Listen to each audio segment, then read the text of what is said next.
நீ வானத்தின் முகட்டளவுக்கு பாவத்தை பண்ணியிருந்தாலும் இணை வைக்காம இருந்தனா உன்னை நான் மன்னிக்கிறேன்னு அல்லாஹ் தஆலா சொல்றான்.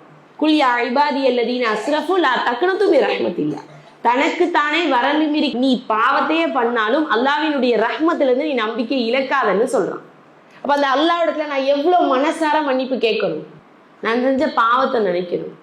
நான் எவ்வளோ பாவங்கள் பண்ணியிருக்கேன், அந்த பாவங்களை நினைத்து யா அல்லாஹ் அந்த பாவங்களை இந்த நிமிஷம் வரைக்கும் நீ அடுத்தவங்களுக்கு தெரியாம மறைச்சு வச்சிருக்கியே, என்னையே நீ மன்னிச்சிருன்னு மனசார கேட்போம் பாருங்க, அதுதான் இஸ்திக்ஃபார். எனக்கு ஒரு பொருள் கிடைக்கணும்னா அல்லாஹ்ட்ட சொல்லி அழுகிறேன், யா அல்லாஹ் எனக்கு இதை கொடுத்துருன்னு அழுகிறேன். என்னை விட்டு ஒரு பொருள் போயிருச்சுன்னா ஏன் அல்லாஹ் என்னை விட்டு எடுத்தேன்னு அழுகிறேன்.